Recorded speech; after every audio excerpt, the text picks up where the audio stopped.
Okay. So for the whip up, I grab his ribs, I whip my legs, I throw them, and I come to build my base. I throw them up, here, I'm built up, and from here, I'm gonna peel my leg, his heel to my butt, scissor this out, come to my base. If his arm's way down on the jacket, come around to the head and arm, throw my hook in, or halfway in, throw this hook in, here, sprawl him out, and put in some kind of choke. Okay, so we're just gonna take the back if the guy doesn't throw the whizzer in. I go to that side front. Go this way a little bit. Okay, so let's say I already got double unders. Come down a little bit. I already got double unders. I'm gonna throw them here with the whip up. Boom. I'm building my base already. Here, here. Okay, I'm gonna pull this out. Bam, come on up. One more time. Pretend he didn't have the overhook, no whizzer. Boom, I jack him. I come to the seatbelt, the backpack. Here, put that knee in. Throw the hook in. Whoop. Throw the other hook in. Sprawl him out. One hand choke him, whatever. Okay, taking the back. From now on, we're gonna pretend the opponent's a little better. And he throws the whizzer in. So I already got my double unders, we'll say, just for speed.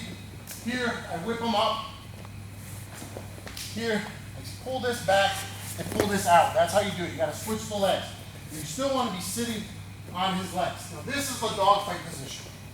Once I'm in the dogfight, you keep some weight on his leg so he can't limp leg out and come to the front headlock position. An experienced wrestler would limp leg his leg out and go to the front headlock. Right away, we want power source. I'm gonna put this leg out to be driving in. Here's my driver. Now, first takedown, I'm gonna push my head in. I'm gonna try to pick his far knee. If I can reach that knee, we're awesome. We just blast through him. As soon as I get here, I grab that knee, I go behind his butt to also pick his ankle, his foot. I drive in with my head, I fold him over, I pass, and now I'm inside control. Okay, so one more time from there. First takedown. As soon as I scissor my legs and I blast up here. One important point is I want to keep my head kind of high. If I reach for his knee down here, my weight and momentum's already going this way, and Dave will spiral me to the ground. Or he'll whizzer me down. Okay? If he does, I can always attempt plan B sweep. You'll see that later. And even if you don't get it, I can go under the sweep and come back up like a rocking chair, and I'm still in the scramble. Here, driving in, go for his knee, hook the ankle, the foot behind here, drive in, fold him over, come in a side control. Okay, next. If his knee is too wide, his base is too good, he's too strong, I go to pick the knee first, I post my leg, boom, I try to get that, it's not there. Come up to the head, he's got no base here, I spiral him down to the ground. From here, try to look at my leg position, my left knee is gonna come up, come through between his legs, knee to his groin and stomach, bring the other knee to the body. Head and arm, dope mount, BJ Penn style. I'm mounted on him, very sick way of mounting the dope mount. Just one more time. I go for the knee, I go for the rib breaker. He doesn't care, he's strong. We're jockeying for position, we're driving into each other. All this, especially if I feel his energy coming back. Come here, spiral him down. Boom, with the dog leash. We're in the dog fight, there's the dog leash. Pull his knee through, boom. Come the knee here. This is also a good position for ground and pound in MMA. I can hammer with full body torque, drop some elbows on him, beat him up a little bit, and then after I've gotten some good licks in and dropped 3-4 elbows, then I can go to mount and go to finish blasting to get the referee to TKO stoppage. Okay? So that's the dope mount from the dog leash. Next, I go for the dog leash. Where he had no post, he moves his post, he blocks it. So, I'm gonna try to dog leash him. Driving in, boom, I go here, but he changes his post. Right away, I redirect the energy. I go into him with the spiral. I go up here, I kind of blast his throat with my bicep, pick this far ankle if I can, drive in, and slam him out. Okay, so just redirect the energy. You're trying to take him this way, he blocks, go this way. One more time. I'm here, driving in, trying all this other stuff. Try the dog leash, boom, he goes here, spiral, boom, in him out. Okay? Another option, not the best option. I always go for crazy submissions going to your back, kind of last. I think you should be a wrestler, a catch wrestler, dominate on top. But some guys are more Jiu-Jitsu, long legs, more triangle guys. You should know, defensively, you should know what's available. from this dog leash, before the spiral, when I go to dog leash and he puts his hand here, this is a good opportunity, actually, because my hand's already up here setting up the powder keg triangle to go to. So I'm combining stuff I don't think anyone's done before. Here, I take the left leg, I post the foot to the hip, and I jump this over. Boom. Now right over here, I would go to the TP choke, S grip behind your legs, TP. Then try to transition off to a triangle. If his arms can be passed, suck them back down, boom, triangle. If not, if it's out here, we're gonna work it, double wrist lock style. Okay, so put that up that way. Okay, so you're going to your back, that's a little risky, but if there was like a size and force disparity, littler guys might want to try this on the big, slow slugs. Or if you have long things. Post the leg, drive in, turn for the cobra neck break, boom. Or I can go to a 5-finger guillotine. I could go to a 5-finger guillotine and a 3/4 mount. Whatever you get, you grab the neck and you transition out your pieces. So on here, we're wrestling, we're fighting.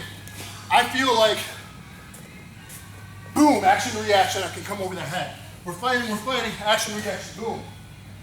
Grab the chin, slide those 5 fingers up for potential guillotine. This time, I'm still gonna use this, drive in, cow catcher in the back, come to mount, 5-finger guillotine. The other day going live, I got caught in 3/4 guard, but that's fine. And another time going live with my big student Steve, I actually jumped guard at one point because my leg was trapped. But I had the neck so deep from the chin grip. I had the neck so deep from the chin grip position that I couldn't get this leg out. He was curling my leg. You feel it? I couldn't get that out. But I kind of faked it, and I went, well, okay, whoop, boom, and got the 10-finger guillotine. Actually, the arm was in, but it was still kind of like a 10-finger guillotine.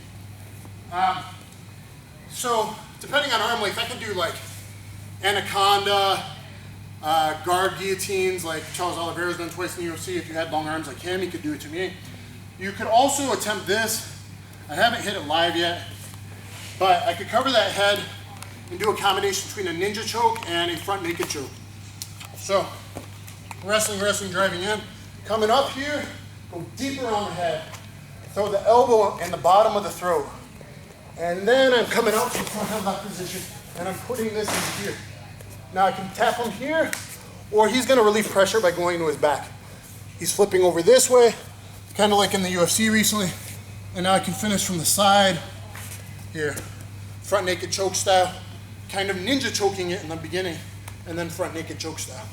So just from the front sprawl position. I'm gonna, and I don't got long thin arms. Like here, point it up, put front naked style, front naked choke style. Here's my choke. If you release pressure, go to your back. Watch out. Ooh. Here, I might be able to keep it, go in a side mount. Kind of like Jake Ellenberger's choke on Koshek. Here from side, or come all the way in a mount and back arch. All with this kind of front naked choke, almost ninja choke style. Okay, so that's a lot of stuff. Next we go to the limp arm series, okay? Back to leg lock. So he's got the whizzer, wrestling. He whizzers me down hard. I limp arm out, and I go crazy. No one expects this one. I come over, I hook in this leg, I throw in this over, man. I'm coming here, I'm putting that hook in there, and now, boom, I got this crazy, and it also could torque his knee sideways, a knee crank, but an Achilles lock, like a half Boston crab, okay? Gokor Shavichian showed me something like this, and so I'm modifying this bad boy for this transition, because no one would ever expect it, but the limp arm is such a common thing in all grappling styles. So here he whizzes me down hard, wham, and here, whoop, and over. This is right up, he rolled before I got that leg hook, that's okay. Now it's a leg lock battle. Okay, so if I can get him with double here before he gets me, or I come back on the side, he's gonna be trying to clear my legs. He's got a chance here, so it's a little risky, because he could split, he can work on his own leg locks. Then I go here and I counter with the inside heel hook. It could become a battle, but that's because he rolled before I stapled his leg the second time. The first time I stapled his knee, so he couldn't shoulder roll out. Next is the armbar, the swing move armbar, guys. Pay attention We'll drill this one. Okay. If I try to limp arm, and he's being so muscular tension, so strong, that when I limp, he grabs my arm here. So I think I'm really trying to get out. He whizzes me down, boom, I really try to get out, sorry. Here, I throw this leg to the belly if I can. Boom. I kick my knee over the head. My hand grabs my thigh. Here, I do shin pressure, round kick pressure on the back of his head. I grab here, heel his ankle, kick that head, pull him towards me like the hand of a clock. Boom, underhook, trap, across the ankles, armbar. I have a whole video on just this move. The drowning wizard swim move armbar from the limp arm attempt. So watch that other video if you really want the details on this bad boy. Here, okay, driving in, he whizzes me down, boom, but he catches me. Oh, man, I gotta go to something else. Boom, okay? So that's the drowning wizard swim move style armbar they usually do from the back mount. And I think, other than plan B, we'll go one more sweep. And just showing you could also, anytime someone comes up to this position, I don't recommend it. I recommend wrestling first. But anytime someone comes up to the dogfight, they could go to this triangle.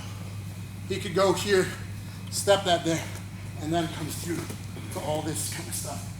Okay, so be aware of that. I think you should wrestle primarily first, get top position first. But that move, kind of that transition happened. UFC on Fox 4, Lausanne, I got that one. So here's the plan B sweep.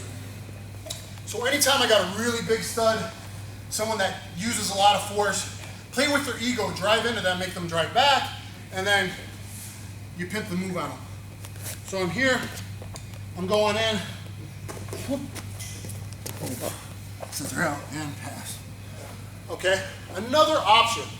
I don't like this option because it's taking away your post leg, unless you're playing around or the guy is bigger than you, you're not going to get a wrestling style takedown. Eddie Bravo does this one a lot because he's a smaller dude. So instead of this windshield wiper and knee pinch combination of diving under the plan B, sometimes, and I did this live, I did both ways the other day live, I kicked this one up, a butterfly hook to the back of his knee. Now, I can't drive in for all the takedowns now. My driving source is gone.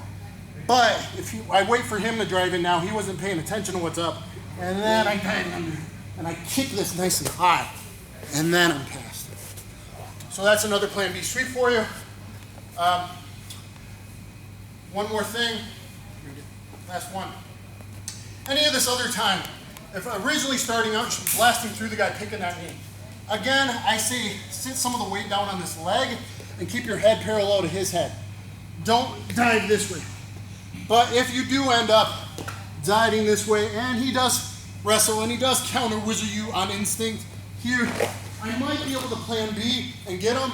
And even if not, he manages to come back up, then you don't momentum to come back out and go to whatever's next off of that.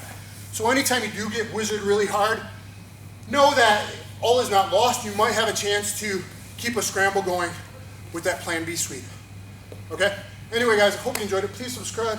Thank you. Thanks, guys. Bye. Sorry, guys. I know that was a lot.